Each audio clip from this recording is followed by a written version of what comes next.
Can cattle markets stay strong through the summer of 2015? We gained some insight on that question and more as Ethan Oberst with CattleFax joins us now.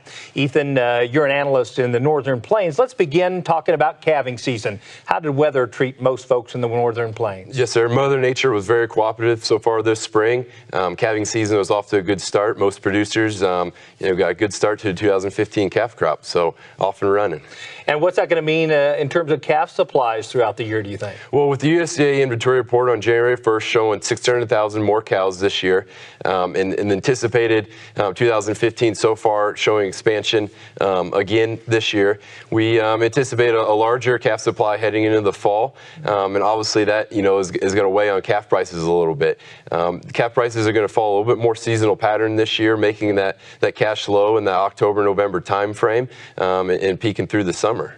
Well, so put that in terms of what people should be thinking about in terms of their marketing strategy. Yes, sir. Basically, that tells us that marketing those calves earlier this year rather than later is probably going to be a better strategy. Getting those calves to market kind of through that when calf supplies are a little bit low before that fall run, it can bode well for your calf prices this year.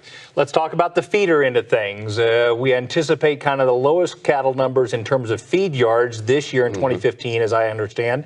What does that mean in terms of feedlot profitability? Feedlot profitability is going to be a little tough this year. We're not going to quite see the run up that we saw last fall. We anticipate making a summer low, along with the seasonal this year, right there in the mid 140s, trending higher to steady through the fall. So feedlot profitability is going to be a little bit tougher, but should still be a strong market. Very good. It's interesting. We always talk about 140s being low, but historically, yes, that's still pretty high prices. Historically, that's a very strong market. Yes, sir. And what about the grain markets? Do you anticipate them continuing to moderate throughout the year? Yes, sir. So far, we're off to a great start on planting. The weather has cooperated. We're getting some rain now, so most of the corn belt should be up. Getting some emergence here. In the next few weeks. As long as Mother Nature participates with us this year, should have a large crop again. And should have moderate corn prices going forward. And the same true for hay? Yes, sir. Obviously, we'll depend on see kind of what rain happens here this summer, but it's anticipated to be a steady hay crop as well. Nathan, I want to talk about consumer demand for a minute. Sir. Obviously, we've hit record high retail prices for beef. What's your sense? Is that dampening consumer demand for beef? We haven't seen that yet. Retail prices are high. Demand still remains strong. That's really going to get tested here going forward with anticipated larger fed cattle supplies, fed beef supplies hitting the markets here, in the second half of 2015.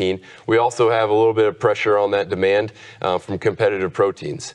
Poultry and pork are both showing year-over-year increases in production, and that should weigh a little bit on beef demand, but that's yet to be seen here. Very good. Thank you so much for coming to the show and sharing with us your insight. If you'd like to know more about the market outlook for 2015, go to the website CattleFax.com. And remember, you can see video replays of these and other stories at our website.